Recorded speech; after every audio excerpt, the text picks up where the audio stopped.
make it happen. Let's make it All right. happen.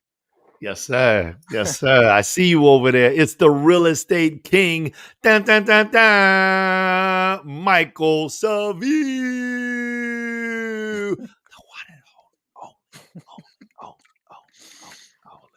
You might have to do your own intro as well today, brother. You got so much energy in you. Of course, my brother from another mother on the other side of the screen, the incomparable Joel Simmons of the Tenacity Foundation.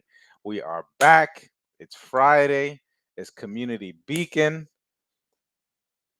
I'm glad to be here, and I'm excited about our topic today that I was running through my brain all yesterday That was morning. a lot running through your brain. That's all I want to say. I would tell you, You and Beethoven called me out on the last one. Oh no, it was you and the pastor 2 weeks okay. ago. Called me out with like, huh? I don't even. And then next thing you know, you dropped a book on me. I had to ask Siri to read it to me. Is that what happened? I Uh, was this was my morning musings with Chat GPT, just going back and forth, oh and yeah. so that's what we came up with, and I love it. I'm gonna tell you what I love about Chat GPT is that it's gonna work against some of your biases. Now it has its own biases. It's coming out of Silicon Valley. It has its own way of thinking, and people who are inputting things into this large language model. However, it's been very helpful. I can almost see it's scaling therapy and counseling. It's Mm, gonna be interesting to go back and forth. That might be an interesting show. Someone who does a show where they just go back and forth with Chat GPT and they kind of go through some answers. But here we are, Community Beacon. Appreciate you all for checking in. If you're checking in, we are doing this live on Friday the 9th. We next week is school. School starts on Monday. I got a high schooler. I got a young man enter into high school, and man, the they say time flies. I don't know if it goes that quickly because I couldn't wait for this day. Like I'm like, but you do see like the growth in it of raising kids, watching them as they get older, and just looking at the pictures. I think when he started eighth grade last year, his mannerisms and the way he was versus what he is now. Um, It's interesting. I'm proud of him. And he's definitely a chip off the old block.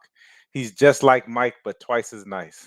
so, ooh, so oh shouts out to man. him because he's very friendly. I don't think I was that friendly at that age. Um, 14 going into the ninth grade. I wasn't like an outgoing person in that kind of way. I was, I had friends, but I wasn't attempting to make new ones. Mm. And he is. He's friendly. He talks to people. He's mannerable. Um, we talk about some of these young kids, and we'll definitely get into the program. We talk about some of these young kids, but I think we were tumultuous.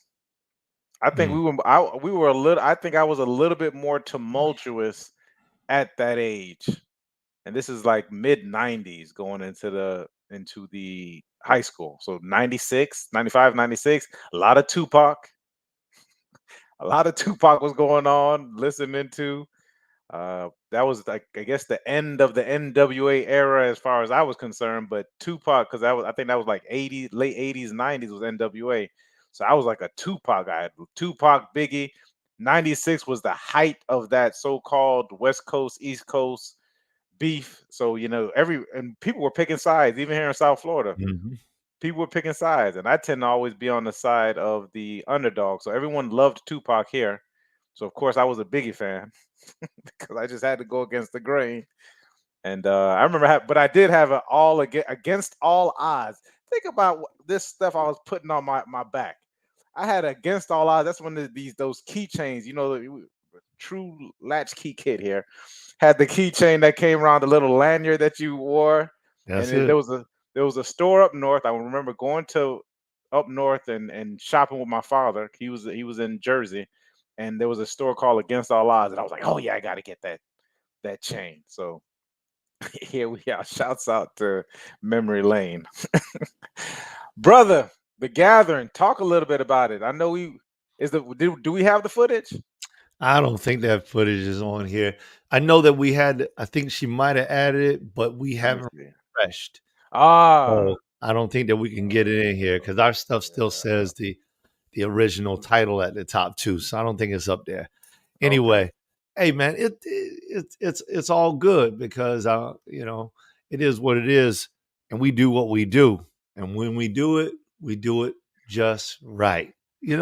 That's how it is, man. The gathering has been it's been beautiful. Fellas in there, they're inside the community, they're discussing different things. It's an open environment, it's a free environment, it's a non-judgmental environment. It's a place where you can come and expand your mindset. And whether you're able to reach me or able to reach another one of the guys, there's somebody that's there that's Hmm. able to help. And whether it's a brotherhood. So it's not about like, hey, listen, I need to see this guy or that guy. It's more about, listen, man, tell me about your experience. Have you ever been through something like that? Because that's what I'm going through today. And like it's hitting me hard, and people are able to share, listen, this is what worked for me. Or this is what didn't work for me, Which which is is just as almost valuable, just as valuable. You can learn a whole lot from what doesn't work. brother. Don't do this. That's how I got this scar. Don't do this. Don't do this. Don't go down that. Let me Don't tell go you how down. that worked out for me. I see where you're going. Let me just tell you about that. And so it's like one of those types of things. But just praying that the guys would just continue to move forward. We got some new fellas that's inside there that just joined over the last couple of days. So we got new joiners like almost every week. New joiners are coming in. So I'm really excited about that, bringing more value to the fellas that are there. And I prayfully will see more of you all showing up soon. All right. We're also going live. And what I mean by live, I don't mean by live by Zoom, but we're actually going to be going live in the community next week. So you all will be able to, we're going to put that out on Instagram, jsimmons.tenacity. You'll be able to check us out. And if you're in the area, you'll be able to come in and join the group and actually shake a hand. All right. So that'll be pretty cool. All right. Love it, love it, love it. I also saw a book suggestion in there, which I love going in there and seeing people recommending books. We always want to know like what's the next book to read? What's the next book to read? I think this one was David Diet. I'm gonna butcher the name. David Dieta, The Way of the Masculine Man. I remember someone. I think that's the name of the title. But I have it. Someone bought it for me. Took me about a year and a half to read it. To actually pick it up and say, oh, what's this about? I thought it was an awesome book. My father just went back to Jamaica, and I gave him the Four Agreements, which I thought is an awesome book. I think if anyone wants to start on some, just to kind of get in a different kind of headspace, because he called me back and was just like blown away. He said, I was on the plane, I couldn't put it down. He said, and I got home and I read it until I was finished, and that was 3 o'clock in the morning. So, so some really great books to go check out. The Four Agreements. My number one book that I just went out and I gave it to everybody was Think and Grow Rich by Napoleon Hill. And Mm, I think that's huge suggestion and recommended reading. Those two books have I mean they'll get you in moving in a certain direction, just if not to change what you do, just to kind of expose you to a different way of thinking, a different thought process, and who knows where it goes from that point on. What about you, mm. brother? Any quick book suggestions you got on your mind? On my mind right now. I mean, right now I got The Richest Man in Babylon. Uh, that's one of the ones that I'm cracking open again right now for the space and the time that I'm in. You mentioned a few of the other ones, and it depends. It depends on where you guys are. It depends on where you are. Like for me, the first book after the Bible is going to be As a Man Thinketh. I believe Okay. that if you're a Bible reader, if that's what you dig into the scripture, I think the first book after that is going to be As a Man Thinketh. Um, from there. it all depends on where we're headed to. Like this is a lady wrote this book, Be Fearless. I thought that that was actually pretty amazing. That was a great book, especially if you're looking to try to build up your confidence. That's one of my faves right there. And then also Peak Learner. Peak. Peak is another good one too. So if y'all are out there looking for something, Peak is a good one because basically what the writer does inside of that book is they explain how these individuals that are super in their field, the Michael Jordan, the Beethoven, these people that just achieve these high levels of success in that one specific niche, how it was not simply homegrown or born talent. Not to say that it wasn't talent that was like running through their veins, but it was that what they did after that made it so great. And I thought that that was interesting because in this one case study, they even show how they taught an individual how to memorize. And I'm talking about we're talking about they're memorizing numbers. They go from like one number, one set of numbers to like 99 or 300. Ridiculous amount of memory skills, but it was the practice and the repetition. And so the proof was that if you want to be at your peak, it's not that you have to be born Michael Jordan, born Kobe Bryant, born LeBron James. It's not that you have to be born Ed Milet. It's not that you have to be born Tony Robbins, born Eric Thomas. It's that you take what you have, Les Brown, take what you have, and then you work it and work it, and you work it without cease. Going back to that book in uh, the book of Hebrews, the 11th chapter, the 6th verse. Those that diligently seek the Lord are the ones that find him.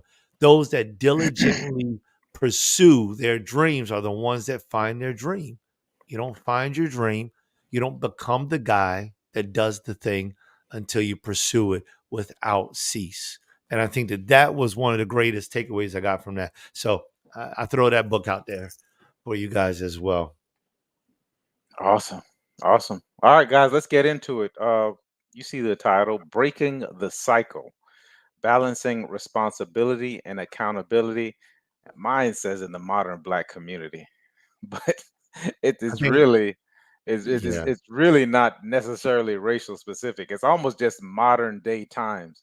And I think I came up with I thought about this topic yesterday, and really it had to do with like roles and what's the modern state of the man and the woman, once again, in any of these different cultures, and it's specifically Western culture. We started off by, last. I guess, are we finished with our series? I don't think we'll ever in practice be done with building the man as far as it goes. Um, but one of the things that I've started to notice as we went through that program of, I don't know, we did maybe 12 to 14 weeks of building the man and just being in conversation and communication and counsel and coaching and both receiving and giving in regards to it. I noticed that what came up a lot for men specifically, and is there was shame, there was guilt, there was resentment, there was anger, there were all these different feelings that men would identify with, and and so I started thinking yesterday, and kind of one of those, 4 o'clock, 5 o'clock in the morning kind of thoughts when everything is quiet, is the ability for men in general, men that I respect, is to be held accountable. Like, one of the things that we spoke about as far as being a man is to be held accountable for outcomes. And I wrote in the chat what accountable, quick definition of accountability. And it says, meaning being accountable means being answerable for the outcomes or results of a task. It's Mm, honorable, and it could be laudable. And then I said, but wait a minute. What if you're accountable for something, but you're not actual responsible for the thing taking place? I can go quickly to child custody in these different cases. I can relate that really quickly to where we know that if something happens to a child and the parents are not together, there's always you can be rest assured that if there's negative outcomes, we can point it towards fatherless homes. There's actually stats that back it up, but there's fatherless homes. Whether or not the father left or was pushed out, whatever the case may be, we can point to fatherless homes being the there's a lot of negative statistics added to it. More likely to have mental disease. I think 80% of the people in prison come from fatherless homes, so on and so forth. And so what we get to see is that, oh, it's these fathers that are leaving the household. They have to take accountability for the negative things that come out of this. However, they may not necessarily have had a role or responsibility in the raising of the child. Mm. I can't imagine what the courts were like 15 to 20 years. I hear horror stories. I hear horror stories of, being told not to speak in court or whatever the case may be. Um, I know now it is still a somewhat uphill battle, especially if you don't understand law and this is your first foray into it. You may either be spending some money, you're going to be spending some kind of time, resources are going to be spent at least attempting to learn what this system is about, even with the presumption of 50-50, which I think most states are kind of going towards. But 10, 15 years ago, that was not the case. The child was automatically the responsibility of the mother. Mhm. This comes from what they call the tender year doctrines, where they're saying that the mother is the most important in the child's life between the ages of 0 to 4. A lot of development takes place between 0 and 4. A lot of bonding takes place between 0 and 4. I'm not, and this is not right or wrong. I'm not blaming mothers. I'm not blaming fathers. I'm saying that the outcomes of it tend to be the fathers tend to be accountable for it, whether definitely if it goes wrong. Now, what happens when a person has all accountability but doesn't necessarily have the responsibility? If you think about it, like what kind of space does that put a person in? And this is a question I'm asking you all, and definitely I know the brother will get a chance to answer it. Is like, if I have all accountability, but I don't have a day-to-day responsibility for this thing, how does that make me feel? This is essentially, there's no buy-in, there's no vest. You kind of you kind of not necessarily are vested into something. You may think about it, you may want to change, but if you can't actually do anything. There's no responsibility. You don't have a role to play within a certain, in this case, this example, a certain household, but this can be anything. This can be if you're running a business and you are being held responsible for the outcome of the business, but you can't really guide things in the direction that you wanted to guide it in.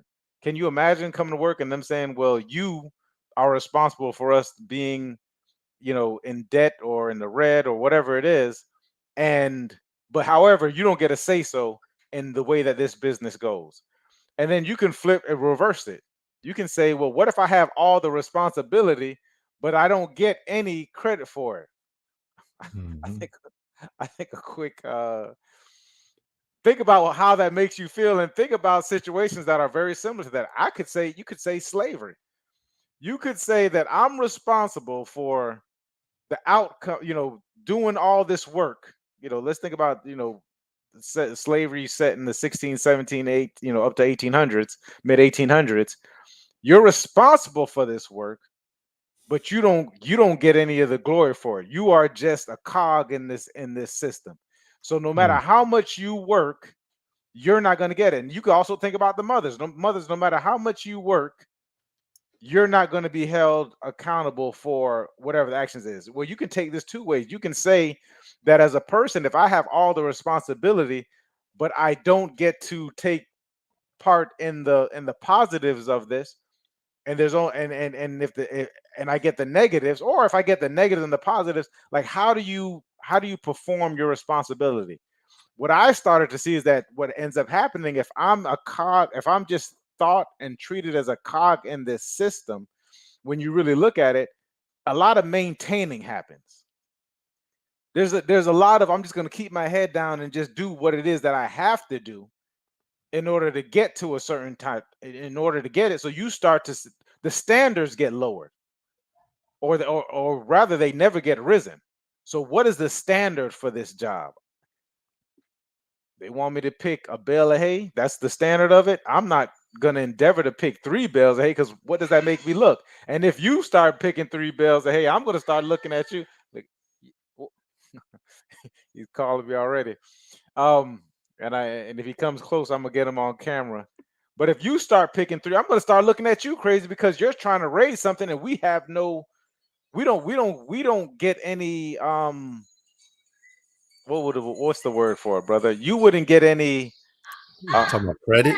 yeah, you don't get any credit. So Oh, listen, we just coming in there. Hold on. there he Come is. say Let's hi. go, Yeah. Paul. Let's What? go, Up? Paul. Time for your debut, Yeah, brother. come on the show. You want to come on? Time for your debut. Let's He's telling me go. he's telling me I need to get up. Let me see Time it. for your debut. Come here, The come here, great come here. Paul. Say hi to Paul everybody. Seville. Oh, There he is. Yes, Paul you gonna wave? Say hi. Seville. Say hi. There Wave, he wave is. at Uncle Joe. That's a handsome man right there. He said he looked like Ah, his there it father, is is. what they say. It is. We got to see him. We got to see him. There you go. Ah, Oh, all right. We got you now, Paul. You all up in here. yeah, so he's gonna get this work. Go ahead, brother. I spoke a little bit, kind of bringing up the topic. What are your thoughts? I mean, I'm with you on this, and I definitely have some understanding of that because so for like the accountability piece of this entire thing versus the, the perception, I suppose, the accountability versus the perception. Here's the thing, man. I didn't want to, I hope Paul is not going to be offended by this, but like I taught my kids there was no Santa Claus. It's Hmm. like there's no way in the world Santa's going to get credit for all the work that I'm doing. Right. No. Like I go to work every single day. I'm putting in the hours. Then I spend all this money. Then I stay up all night long. I'm wrapping presents. I'm tired. Then they wake up and it's like, Santa gonna get credit for this? Just because everybody else in America believes that there's a no Christmas spirit gone. If Christmas spirit is based off of Santa, then you didn't stop by the wrong house. There's not gonna be any flying nothing around my house because I did that work and Santa did not show up and he doesn't deserve to have my credit.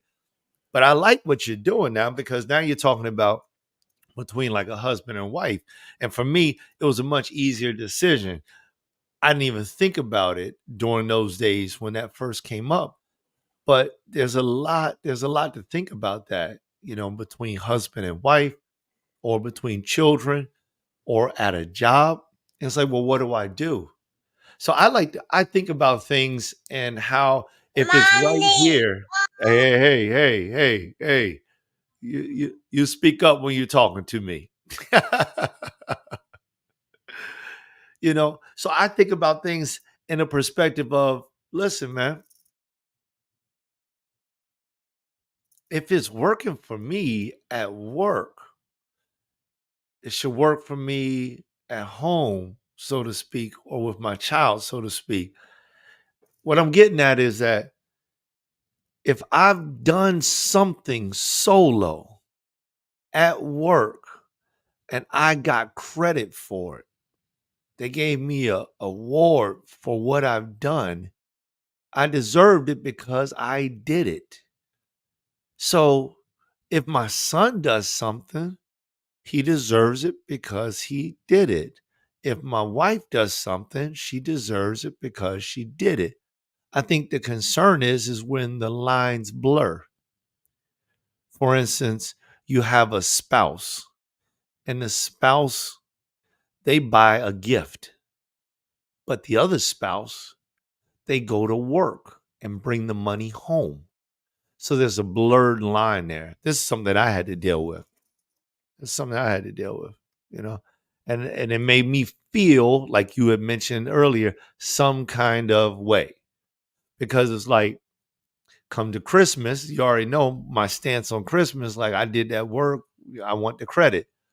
So now my wife, there was a period of time where she was either not working or then working from home, but the majority of our income came out of me.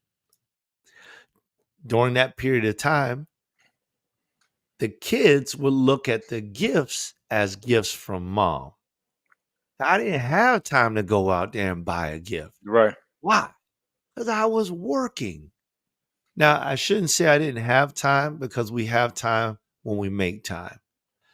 But seeing that she would go out and she'd be working, she would, buy the gifts. Hey, you like this? Look at this jacket. Look at this jacket. And they're like, oh, I love it. She said, all right, don't say nothing. That's going to be your Christmas gift. She's buying it in June. How am I going to compete with that? She got the sale in June because it's hot. So she got the jacket in June for 70% off. They're gonna wear it when it comes down to Christmas time. By time November gets here, her closet is full.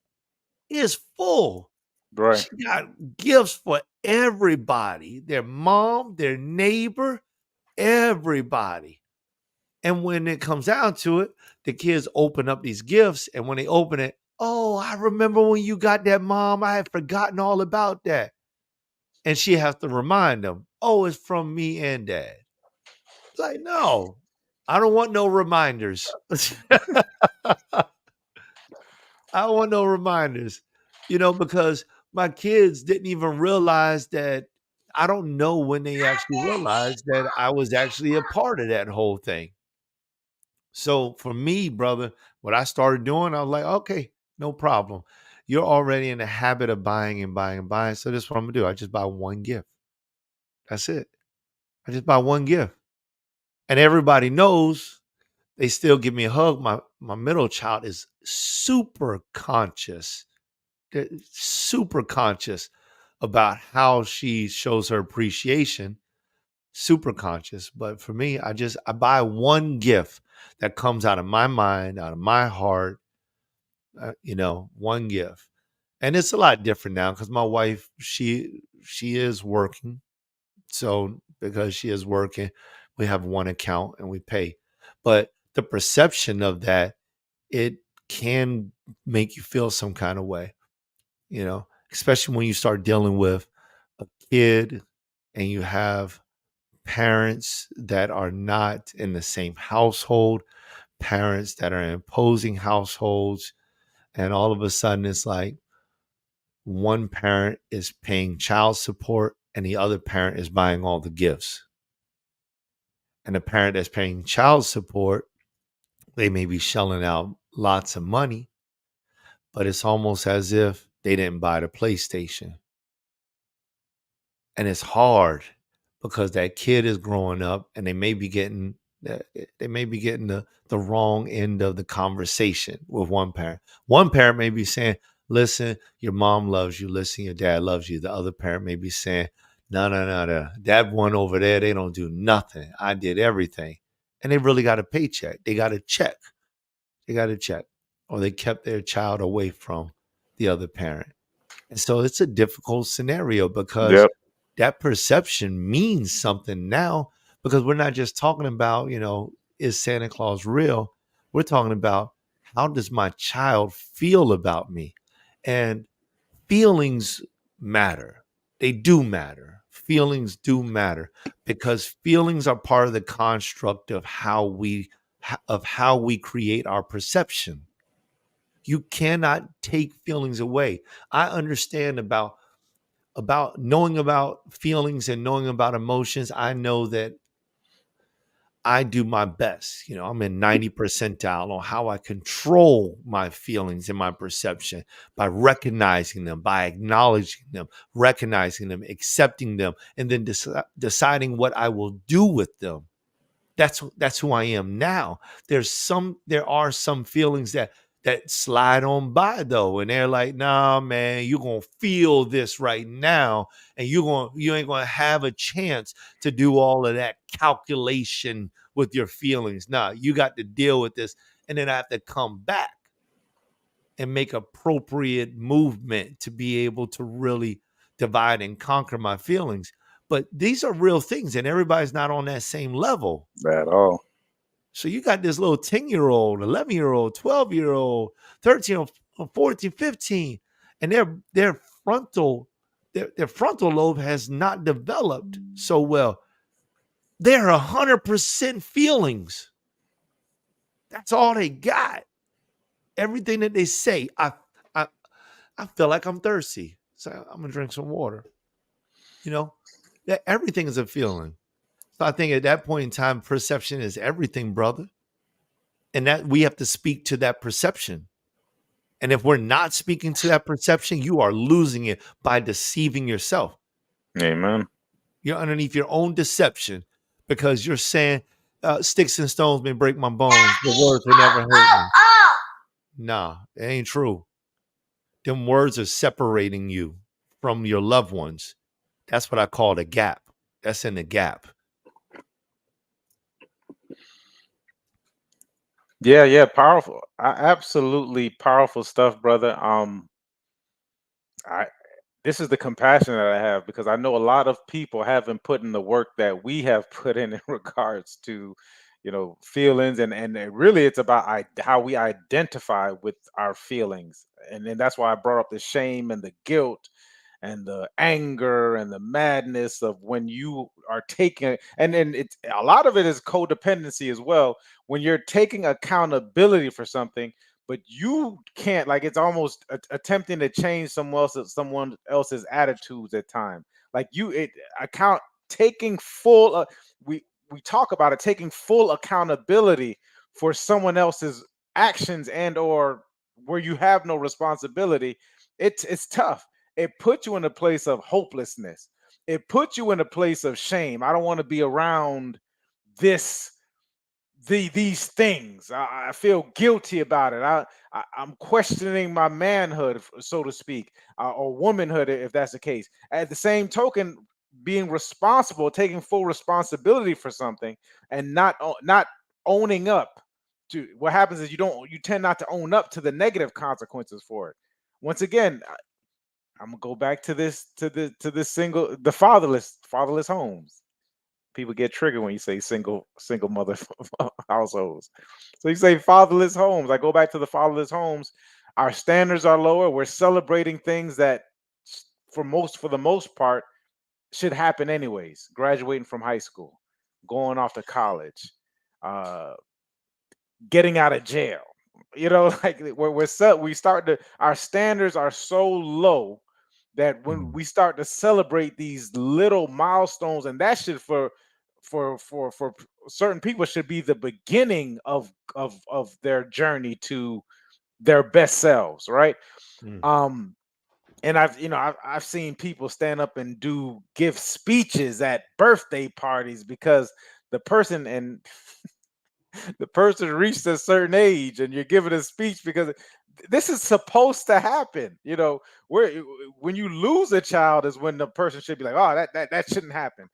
Not that it doesn't happen, naturally, this is life, but certain things, like, they should happen. I never quite understood that part of it. Long story short, so taking full responsibility, not having the accountability, that also develops a certain kind of victimhood. I'm stuck in this place, therefore I'm not going to strive for anything better. mm, um so us identifying with these, so I want to get back to the feelings part of it. I digress. Getting back is us identifying with it. Here's some quick tips. Like the brother said, he said something that was profound, is that I accept that these things are happening. This is part of the human experience, is the feelings part of it. I don't I don't think we would want to be here if we were indifferent about everything. If you're just walking around indifferent, that's apathy. And if you look at the chart, apathy is at the bottom. You gotta kind of be scared when people are apathetic to any and everything. You don't feel anything. If you When you start to get to a point of I don't feel anything, you really got to check yourself at that point. You Mm, want to feel. What you don't want to do is have these feelings have you carried away. But as the brother said, sometimes things slip in there. Even with the work, the conversations that we have, these things slip in. Well, how did I, you all of a sudden you went down a 30-40 minute rumination. Sometimes it's a day. Sometimes it might be a mm, week of ruminating about certain things, and you're like, wait a minute, this thing hasn't happened yet, or this thing has already happened. How do we get past it? Then you get to the once you get past that part, once you become aware of it, you identify it. Now you have a choice. Am I going? This is part of the free will. Am I going to accept this thing? Sometimes we don't want to accept the thing. mm, We refuse to. We resist it. This is when you start to, or you we can tend to. We want to hide it. We subdue it. We resist it. We're subduing, and we don't want to accept it. And that's fine. There's no right or wrong to it. But if you get to the point of now I accept it, now you have a choice to be made. Well, what do I do about it? Like where do I go through next? What's the next step? How do I start to get a healthy balance of shared responsibility, of shared accountability? We touched on it when the pastor was here. I think a lot of this has to do with compassion and forgiveness. At some point in time, since it's on my screen, the modern black community, everyone has to, not everyone, it would be good if you just forgave people. Forgive what has happened, what has taken place. We weren't there at the time. We don't know what people were thinking, but this forgiveness is almost a cheat code. It's not even a cheat code. It's the code. You start to forgive these people. You start to mm, forgive certain situations, because once this forgiveness happens, you accept it and you forgive and you have compassion for it. Forgiveness, I forgive it. Now things start to open up, because now love is entering the chat. As they say, as young people say, love is entering the chat. Once I forgive, this anger is starting to subside, because that anger clouds things. 2 weeks ago, go back and watch that episode with Elder Ferguson. Love starts to enter the chat. Love starts to cure all things. It's like now we can start to have these deep, meaningful conversations about, like, where do we go from here? We have politics and an election coming up. What I've noticed is that there's a lot of people who are against things. They're voting to be against something. They're not voting for a thing, because truth be told, I haven't heard anybody say anything yet that that that that that that that relates to anything that the typical person goes through. And also, you need to vote in your local elections. Really find out what's really going on in your local elections. That's where the change happens on a on the biggest change. The biggest effect for you is going to happen on that local level. But this is a a national election coming up, so this tends to get more news. There's I think Kamala Harris just raised over 200 something $1 million in the month of July. So, and the president Trump has already raised hundreds of millions of dollars. So we're starting to see this thing from a marketing perspective, but no one is talking about what something like what direction are we being actually being led in, like where are we going with it. So we're voting against it, and this comes from a place of fear. You're starting to see a lot of fear mongering. You're starting to see a lot of fear being put out in the place, and this is the fear, the anger, the madness, so on and so forth. But if we can, so we're not really coming to a clear place of this is, and starting to um tabulate apples to apples and oranges to oranges. We're doing apples to bananas and bananas to pears. Like it's all over the place. One person's talking about this, Apples to lettuce, right? One apples to person steak. like like what are we even talking about? The double talk and whatever it is, like nothing clear and concise, but that's indicative of what we have going on inside. Because if you have peace with inside and you have a clear understanding and you can start to say, well, this doesn't make sense. Like we're not really getting to the heart or the issue of the problem. Like what's really going on. But that comes from a place of being understanding the healthy balance of what I'm responsible for and what I'm accountable for. I know I'm going off on a tangent, brother. Reel me back in. Listen, man. I mean, listen. You're going down the right pathway.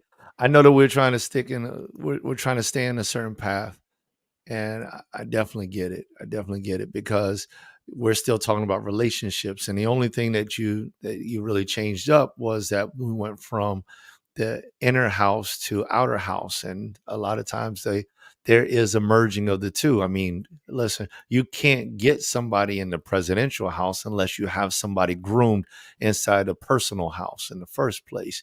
So Right. it's just like it's inevitable. Another president will come from somebody's family. That's the way it works, right? Eventually, wherever it is. So I'm with you on that. You spoke on a lot of things that mean so much. One thing that struck something, I had to go and pull up my notes. I was out with Adrian Ellis. He's the new CEO of the South Florida Black Professional Network. And this man speaks really well. I took notes. It's customary of what I would do when I see someone present, and I didn't know that he was going to present, but I heard him. And this is one of the things that he said. And then I'm going to go back to what you were just talking about. But you mentioned this earlier. You started talking about how things are too low, how we was like setting. You didn't say the word goals, but you were talking about how we're achieving these things that are so low. And this is what he said. He said goals should not be. Let me just read it. Goals are not too high that he said they are too low, and we hit them dead on target. When we set these goals, when we set these, in other words, what he was saying is when we set our expectation for what we personally can do, not what we expect other people to do, I think there's a difference because what I expect another person to do, well, unless I'm paying them to do something and I've given explicit direction, then people do whatever they want to do. It's free world. That's the way it works. But when we're in the midst of it and it's myself, like I can go to whatever level I desire to go if I do what the brother said, if I hold myself accountable. When I'm not holding myself accountable, then I'm like spaghetti. You know, you pick a noodle up, and whichever side you pick that noodle up, the other side of the noodle is going to fall. That's just the way spaghetti is. It's not like penne. You can pick it up from one side and it's going to stay straight. It's going to be level because it's strong, it's fortified. But spaghetti, that type of noodle, you pick it up from one side, the other side's going to fall. You pick it up from the middle, both sides going to fall. Doesn't matter how you do it. It's going to fall. It's going to fail. Many times our goals are like spaghetti. We think that just by picking our goal up, by thinking about our goal, that it's supposed to magically happen. Or we're doing just what the brother said. We want to be a millionaire. So we set a goal to make $25,000. We made $25,000. Then we stop. Mm. Oh, I could do it. I could do it. We set a goal. I'm going to get married, have kids. So then we get married, we have kids, then we stop. What happened to the goal about staying married, about creating a legacy, about developing our children? Then we stop and we hit them dead on. When that brother said that, it hit like lightning, like lightning, because too many times we are setting goals and our goals are so doggone low that we are hitting them dead on every time and they're taking us nowhere. They're doing nothing for us. So that's one thing. Be accountable for yourself. Hit your goals, make goals so big that you have to become a new person in order to actually achieve them. Now, let's start talking about this other piece and we'll tie them in together. What you just left off on, going from my house to the White House and everywhere in between. When we start talking about this thing about forgiveness, this is huge, right? Forgiveness is a big thing. But why is forgiveness a big thing? Well, I'm going to say forgiveness is a big thing because it relieves the stress off of my shoulders.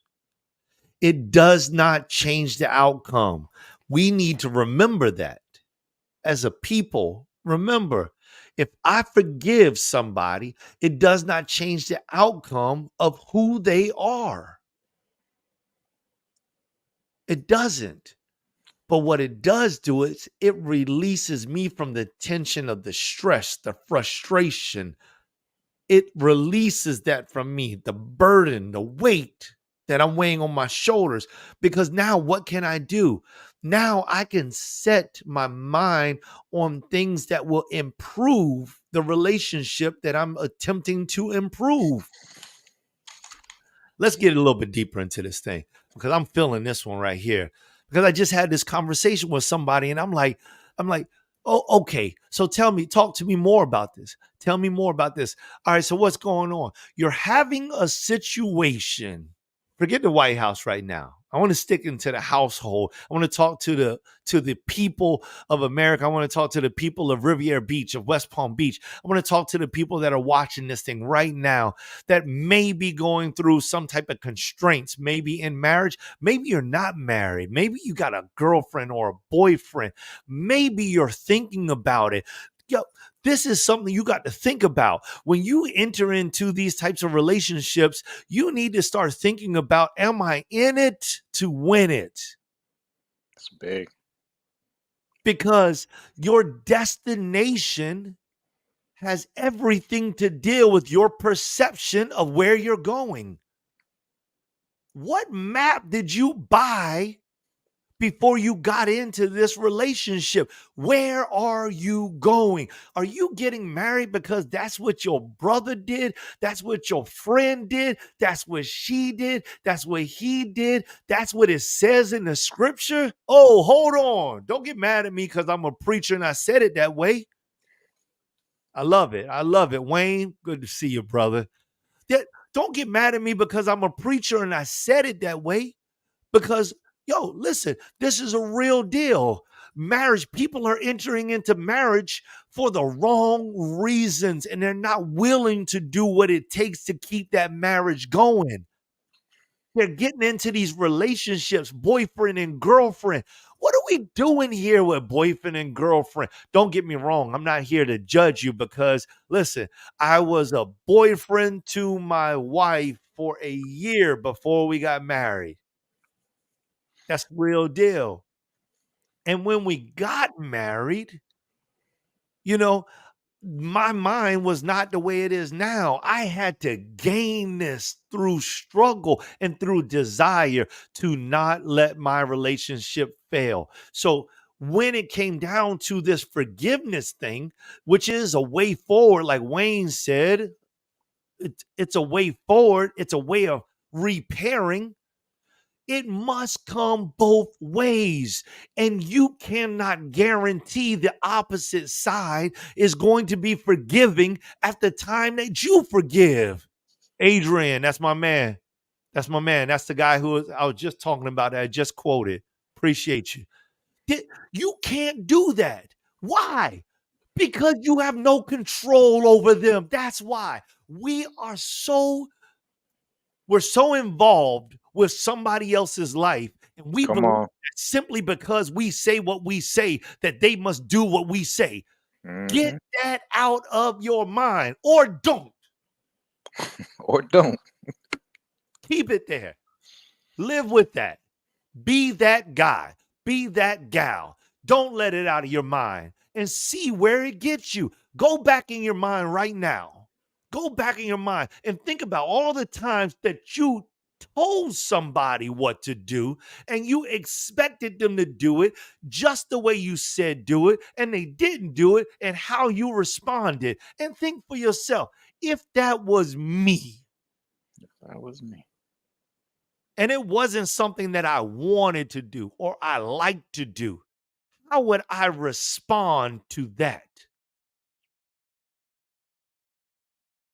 Because most of us would have been like, shoot, forget that one right there. I ain't doing this. Yeah, da, da, da, da, da. But when we do reversal, all of a sudden now you got to do what I say. So now you're dealing with this relationship and you expect, I'm going to talk from the man's point of view, from the male perspective. I'm going to speak about that thing because that might be a little bit easier. Let me speak on it like that for a moment. So when you think about it from the male's perspective, I tell my wife, I'm like, listen, this is what I need you to do. She doesn't do it. Or I say, hey, listen, baby, I forgive you for what I've done. I forgive you for what you've done. And she's like, baby, I forgive you, but she don't forgive. How do I repair right there? Mm. Compassion, fellas, compassion, ladies. These things come with a price. You don't build a successful relationship without the price. See, we'll pay the price when it comes to our job because we want to become that whatever it is. We want to be the supervisor, pay the price. Oh, he told me to go and wash the toilets. So I washed the toilets, and then before you know it, I was doing the fries. And then before you know it, I was doing this. And before you know it, I own my own McDonald's. Yeah, good job, good job. But when your wife asked you to wash the toilets, you looked at her like she was crazy.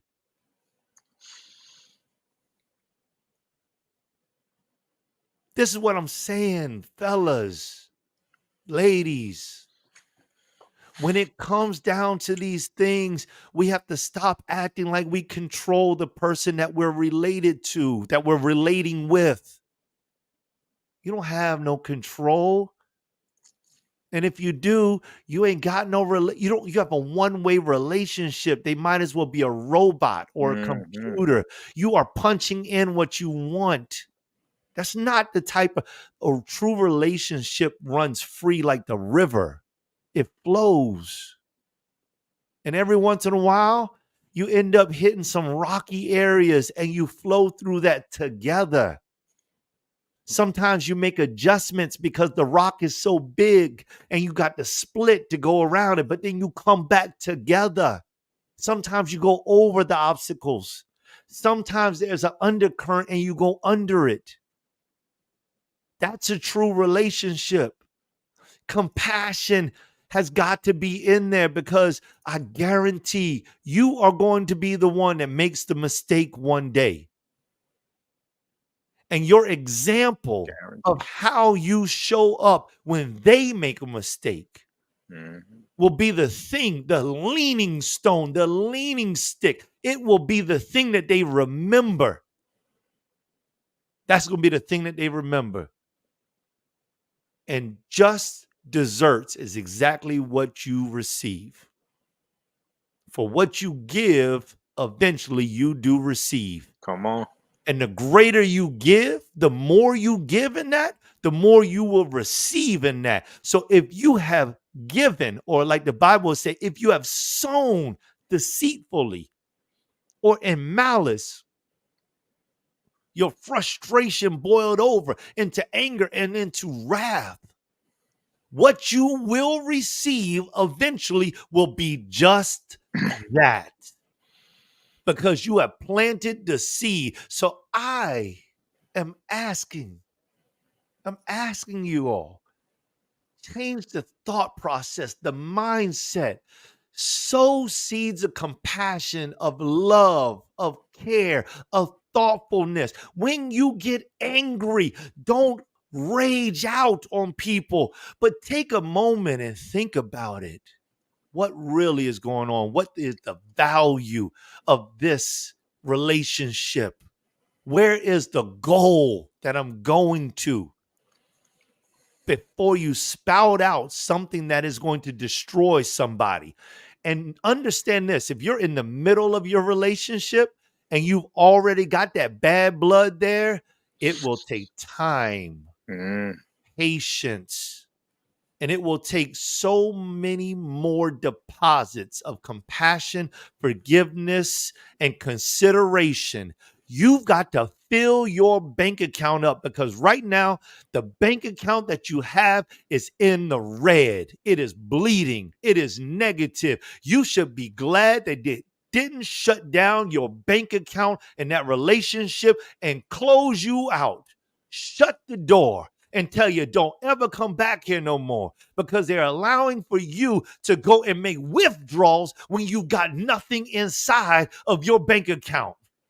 You are making withdrawals and you ain't got nothing in there. I may be a little passionate about that. You'll be passionate about the insufficient funds that's going on. We got a lot of Woo! insufficient fund fees going on. That the 30, $40 that they're charging you. And what happens is a lot of relationships do get closed down in regards to, just to use that same analogy in regard, because there's no funds in there. And then you turn around and I always say, when you find yourself in a hole, you got to stop digging. And if you Woo! want, Say it. if you want this relationship to continue, then you do have to stop, because people are looking at you. They're judging you based upon your past, their past experience of you. So you can't just come tomorrow and say I've changed, and then not accept that people don't accept that you have changed, and then get upset because of it. Because then, have you really changed? Have you really turned the corner in regards to love and forgiveness? Let me see. Someone just posted. Uh, who is it? Follow the golden rule: do unto others as you would have them do to you. And that is paramount, Mr. Dawson, because now that goes into even further thought, because you got to know you. Because some of us don't even know how we should treat other people, because we don't even treat ourselves with kindness and love and patience and understanding. So awesome. Appreciate that. I want to get back into what you said, brother. I love this. When I forgive, then I can start to set my sights on improving the relationship. That's it. If you running around with this resentment, if you're running around with this anger, this mad, these things that can't be said because you're so furious about it, then it's going to stay in the same place. And really, that nothing stays in the same place. It just deteriorates. Now everything just happens until it finally comes to the quote unquote straw that broke the camel's back. You got to say that you're in it to win it. If not, then don't be in it. Like, if you're not in it to win it, then why are you wasting everybody's time? Like, listen, I appreciate this job. I'm not in it to win it. I need to go find. I need to seek it. Stop and give somebody else a chance at whatever it is. Stop taking up space. I think you were talking about cultivating. You were talking about sowing seeds. I also said that we need to have a rhythm of forgiveness. Some of us have forgotten how to forgive. Mm. Like we're taking it with us. As kids, we used to fight and argue, and the next day we were best friends. That's what I found with kids. You know how they get up, they're upset with you. Oh, you took something away from them. You sent them to go to sleep. They can't go out. Paul has a way of saying, ah. So that's him not being happy. Ah. And 2 minutes later, he's forgotten everything. Because he's approaching it with love. That's what we do as kids. Develop a cadence of love that takes this patience and this kindness. Being patient, being kind. What this is the improvements that you have upon your life, and now we can move forward. Your standards start to get higher, because if you become patient and kind, you start to notice that in other people who are patient and kind. And these are the people, this is the tribe you want to be a part of. You Yeah. want to be a part of a tribe of people who are patient and kind, and we can have certain conversations where it is not a judgment. We can make observations. I think it's important for us to make observations. We're human. Yes.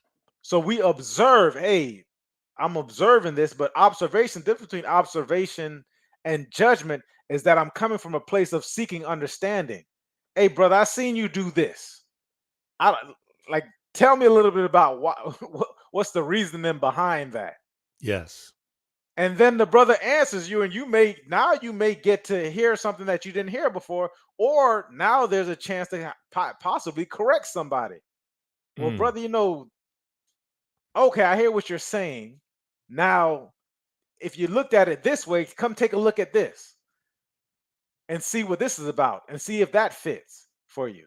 This is what happens in the gathering. The gathering, because I wanted, when the brother says we don't judge, it doesn't mean that we're not going to point things out, but we're gonna point things out from a place of love and kindness, where we're seeking understanding. Okay, so you said this. Well, what does that mean?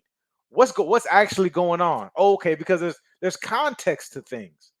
There's structure and there's context to it, and every context within the context, there's ways that we can add to the conversation, as opposed to tearing it down. Judgment is going to be tearing down anything that I'm judging you. I'm tearing it down. That's not right. What you're doing is not right. You don't know what's going on. There's a story, I think Wayne Dyer told it. He spoke about a guy on a train with his kids, and the kids were just acting a fool on the train. They acting a fool, and the lady sitting behind them, and she's just getting furious because she wants a quiet ride home. She just came from her job. She's tired. She wants to get home, but these kids is running up and down the train. So finally, she asks the guy. She says, "Hey, you see your children are acting a fool on the train." And she said the guy looks at him with a look, a despondent look, and he says to her, "Oh yeah, um, their mother just passed in the hospital, and so I'm thinking about our next step of burying the mother, and so on and so forth, and this is just how they're taking it." Instead of just reaching out to this guy and correcting him in judgment, he's a bad father. He doesn't know what he's doing. His kids are terrible. You come from a place of, you observe this thing, and you come from a place of understanding, and you're asking the questions. Oh, okay. Now you view the entire situation differently, because now you're relating to them on from the place from where they're at. This is this cadence of love. This is this rhythm of forgiveness and really understanding.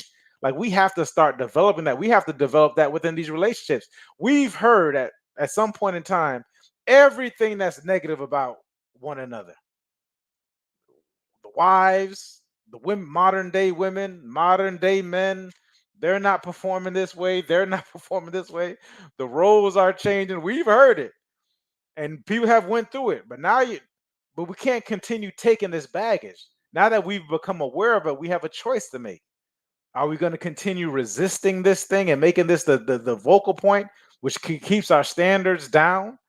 Or are we going to start to accept it, brother, and start to move in a direction of what's the next step? How do we get better? I saw you, brother. Oh, I think you're muted.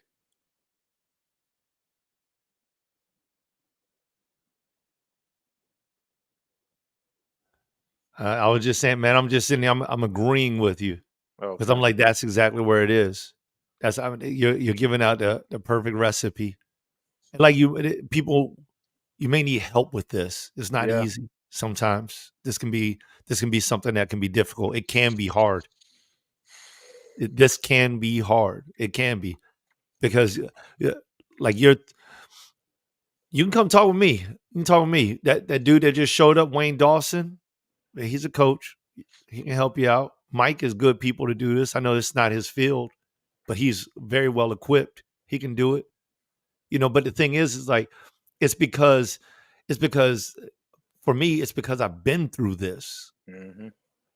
and I still use these techniques now to this day. It's not like I just stopped. It's because feelings come through, and people make mistakes. And sometimes it could be something simple, a simple error at a specific time in somebody's life, when stress is higher than they're able to contend with, and whatever your error is simply they call it the straw that broke the camel's back. It's the drop that caused the water to overflow. That's all. And so there's a way back that you have to walk through. And so if you speak with family members of alcoholics and narcotic abusers, if you speak with them, you'll find that there's this resiliency. Maybe not all of them. I don't want to do any alls, but you'll find there's some resiliency, some hope, some vision of a better tomorrow. Sometimes it doesn't work out. Sometimes it ends out really bad. But sometimes because they are exhausting all efforts, hey, let's speak with a counselor. Hey, let's get a therapist. Hey, let's get a psychologist. Hey, let's go to a detox. Hey, don't worry about it. I got your back. You can do this. Let me help you. Eventually, if the person really wants to change, see a lot of sometimes these things they start on the lips. Even Jesus said, what what a man speaketh is the thing that defiles him, because what he says comes from the treasure of his heart.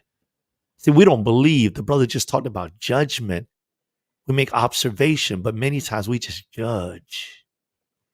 That person is saying, I want to stop drinking. I want to stop drinking.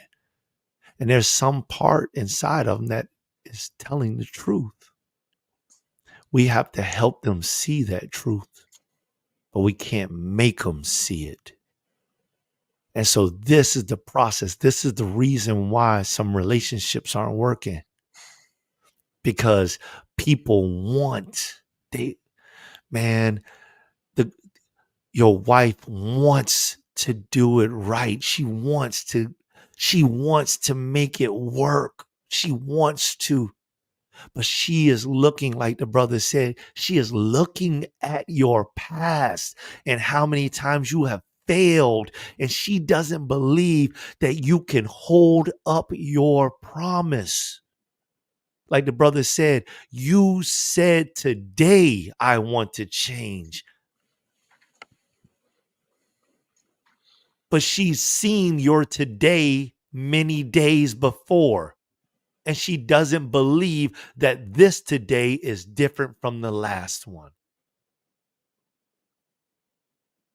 If you value that relationship, if you don't value it, the brother said it. Hey, we're done. That's it. That's it. Let's separate. Let's be good on a high note. Right. But if you value it, if you desire it, if you want to see the best, then number one, you need to start keeping your own word. Be accountable. Be responsible. And if you don't know how to do those things, find somebody who does and pay them to help you. And if you find somebody who'll do it for free, great. But if you can't, pay the man, pay the woman to help. It is work. If the relationship is valuable to you, why wouldn't, what is it worth? Is it not worth $100, $200 to make something that is priceless work? Get out, get from behind the stigma. Let's go to work, y'all. Yeah. Let's make our lives better. Let's do it. You can't tell me that Kobe Bryant wanted to be out at 3 o'clock in the morning practicing jump shots. But the value of showing up on that court in prime Kobe was so high that he had to pay the price, which meant I got to stay up and I got to wake up and I got to do it day after day. Why? Because the value is high. Because my children look at me up here, I got to show up here. Because my wife looks at me up here, I got to show up. But because I see myself, this is my own vision. It's not even about them. They are secondary. I see this. I see me here. How do I get there? Well, Michael Jordan did it this way. Larry Bird did it this way. Magic Johnson did it this way. Well, what did they do that was universal? They worked at it. Hmm. So, what happened with those other guys? They didn't work at it. So these guys worked at it. They rose up here. These guys didn't work at it. They're down here. He decided, I want to be better than these guys. So he worked that much harder to go higher. If you want that relationship to work, you got to work at it every day. Every day ain't going to be an easy one. You're going to have to, you got to do something with that. So anyway, give me a call. Give me a Yeah, call. brother. Give me a call. Let's go. Let's go. Because I want to see you make it. I want to see you make it because, man, it took me years to get to where I am. Yeah, and I can help you get it in a few minutes, in a few hours, in a few sessions. But I want to see y'all make it. You got to become accountable. You got to be aware, become accountable, accept it as it is. And now you can move. I love it, man. 1000%, Fired up. man. I'm yeah, we're gonna wrap it up, but you don't you all don't have the tools. Let's just and if you do have the tools, you don't know how to put them in the proper placement. Woo! So if you may have it, you may have spent on this that, but you're not putting it. So there's a more efficient way of doing it. You can do it, and I tell Yeah. people all the time, like you can take all as long as you want to do this thing. You know what I mean? Like you can sell your house by yourself. I'm in real estate, so you can sell your house by yourself. But there is a process. That's what you pay the real a process, and they've been there before. Coaches, you get a therapist, the process, and they've been there before. You spoke about the sober alcoholics. They have a process, and they've done it before. You know what the rates look like, and there's some places, some things are more efficient than others, some things are more successful than others, but there's a process. So you're either going to be resourceful, you're going to have the resources for it, or you can become resourceful in how you do it. If Yeah. you I would imagine that for most people, if they actually see you working towards a thing, most people will do it for free. There's a lot of people who will give you all the information and will guide you along for free if they see, because most people who are successful, they just like to see other people be successful. Like it's like, oh, this person comes every day. What happens is that some of these people tend to get burnt out because they're doing it, and they start to see that these people fall off because kind of where you put your money is where your heart is. Like where you put your Yeah. money is how you prioritize it. So if you don't pay for certain things, you really don't, unfortunately, people don't value things. So if you don't put a price tag on it, and if it's not a high enough price tag, then certain people don't value things, right? You get that gym membership for $10. I think they said, what is it? A Planet Fitness has one of the best models because people pay $10 and they don't show up. Mm. They pay $10 to the gym. Oh, it's $10. I'm not too concerned about it. But when you start to pay 40 and 50 and 60, say, yeah, man, I either got to get rid of this gym membership or I'm going, or I'm going. You know what I mean? That's how I did it when I first started the gym. I was like, man, I'm paying. I think at the time I was paying like $35 a month. I'm paying. Hey, listen, I'm going. I'm Mm. going for my 35. That was part of my processing, how we process it. But ultimately, the tools are important. I think, especially when we're talking about interpersonal relationships, and it shows. Like I watch and I just get frustrated. I love people who continue doing it because they're like, there's a certain love that you have for it. But after 40 to 50 to 60 years, I'm gonna go back to the title. It says modern black community. Of this modern black community being the way that it is, destabilization of the traditional household, Mm. mothers and fathers not being involved, mass incarceration. We take a look at the numbers, what we actually value, which is tend to be liabilities. All of a sudden it's the designer clothes that cost $300 for a belt buckle, so on and so forth. Ah, And I'm not telling people not to get nice things. I'm not telling you this at all. that's not the But we message. right, it's not a message, but we just take a look at it versus what we do value and what happens in a prosperous community, and this happening over 40 to 50 years. I heard the minister said, um, the enemy is our ignorance, Mm, which means that I don't even know.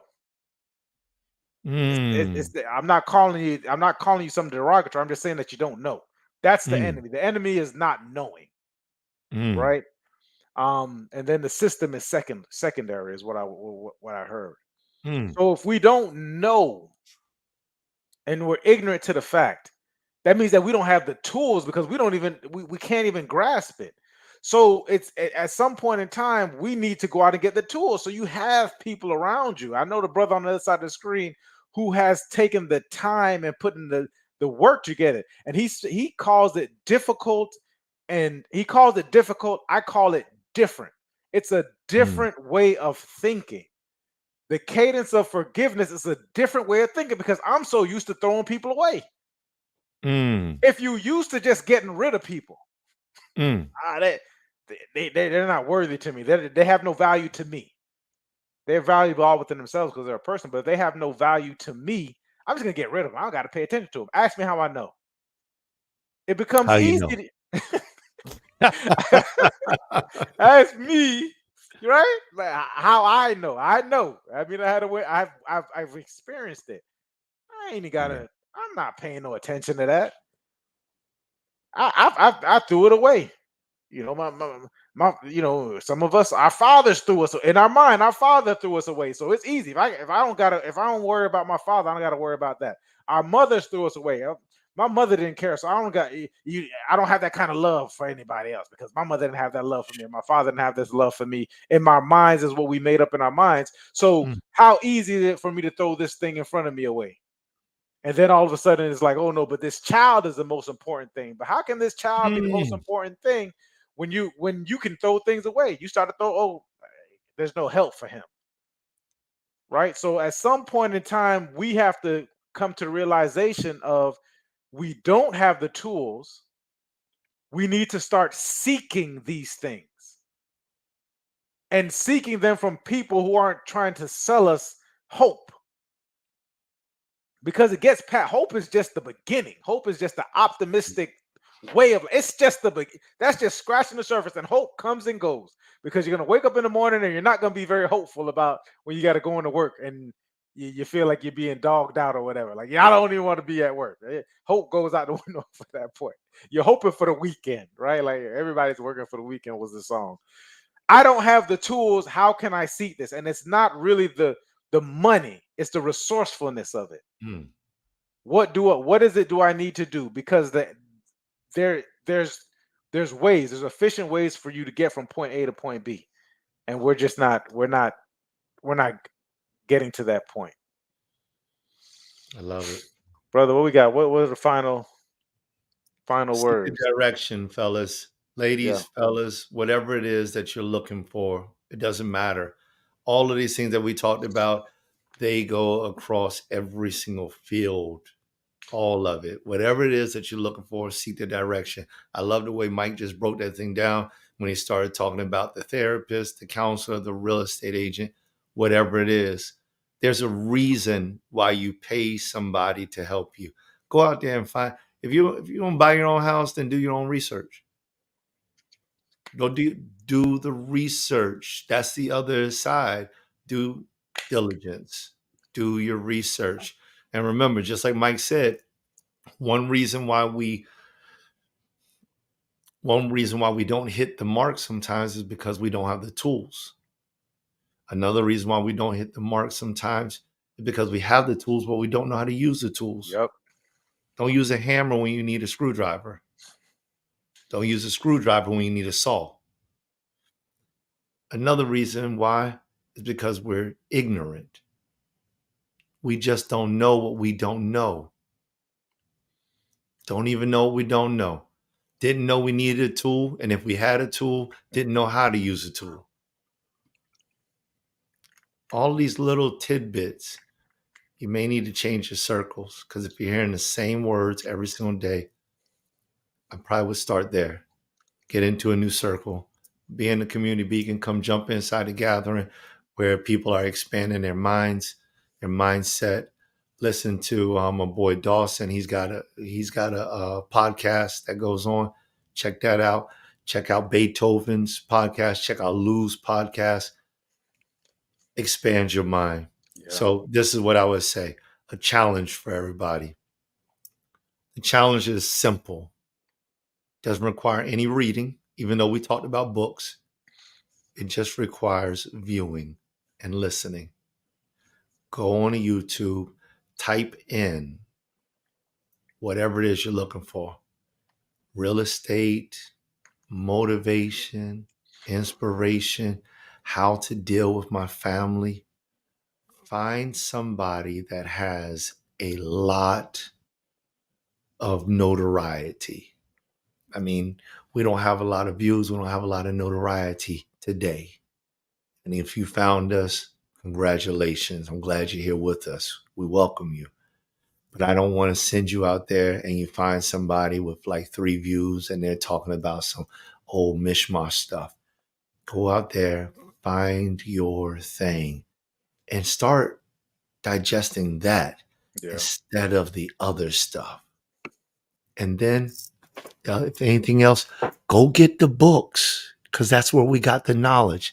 We got it from the books. We got it from the coaches. We got it from the successful people that led the way ahead of us.